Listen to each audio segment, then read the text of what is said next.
Being a tertiary student isn't an easy thing, especially in the four corners of University of Education, Winneba.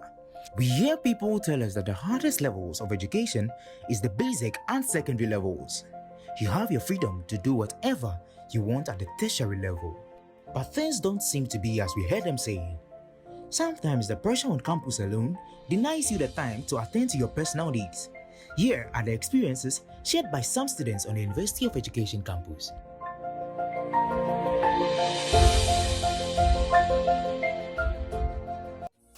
My name is Letitia Okoriwa Ajari, a level 400 student of Art Education Department. I'm David Mesa, a level 300 graphic design student. Passionate about drawing, 3D modeling. Oh yeah, that's me. I offer 7 courses maximum in a semester and 5 courses minimum in a semester. On the average, I attend 3 courses in a day. There can be impromptu classes as well. In a semester, I think they vary. Some of the semesters they take 7 courses maximum and 6 minimum for some. For level 100, for instance, I think our maximum courses were 6. By level 200, 300, our maximum courses were 7. But sometimes we have about 4 courses in a day. I think this semester we have 4 in a day for most of the days.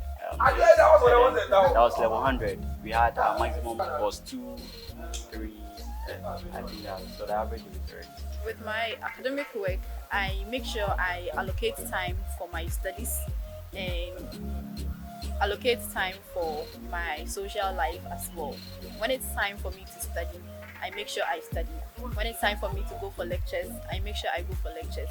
And when it's time for me to be free, watch movies, listen to music and all that, I do that as well. And it doesn't contradict any of my activities. Having both theory and practical based course, it's not easy like that. In your schedule, you realize sometimes you want to reach, but then you have a practical work to do.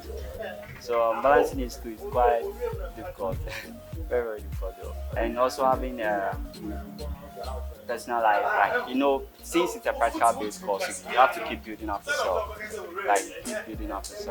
Most of the things you don't learn them in class, you learn them yourself. Go to YouTube, you download videos just to learn all those things yourself. And because we have both theory and practical based, combining these things together is so difficult.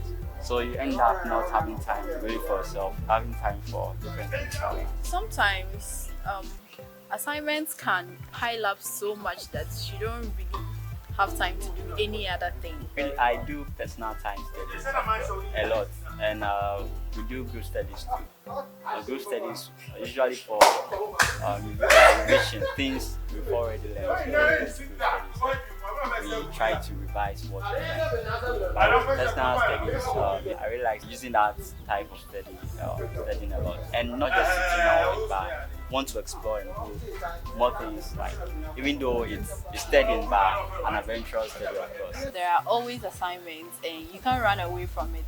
You just have to make sure that the allocated time is used so that you don't miss out on any other activity. There are so many methods that we use in studying, but personally I enjoy group studies. Then after the group studies, I sit down to personally go through what I have learned through the group study.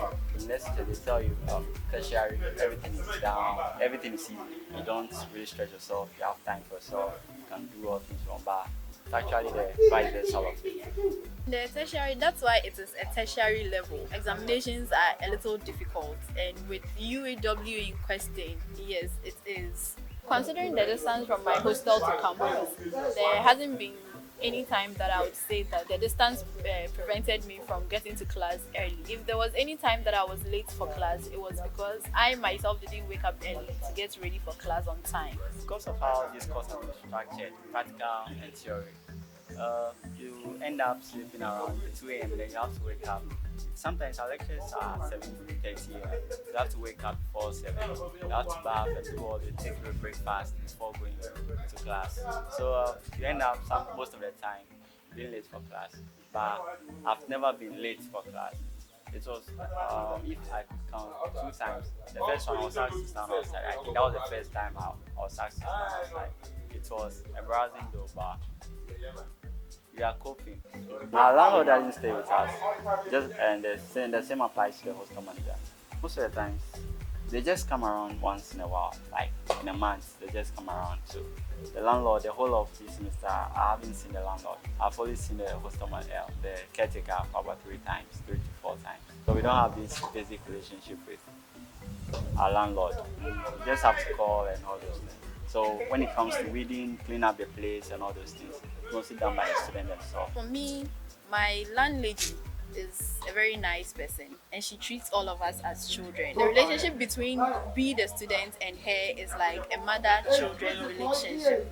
Yes, when you have issues, you can approach her and she's ever ready to listen and advise you on it. I know other companies also complain, but it's more like you are purchasing from a hotel. It's a huge sum of money. Even I think the hostel fee is really higher than the school fees itself. So imagine you are asking your mom for hostel fee and you mention the price which is more than the school fees. I'll be like, hey. So most of the time I think they don't even believe. They'll be like, oh, how come this hostel fee is more than your school fees? It's a lot. It's a lot.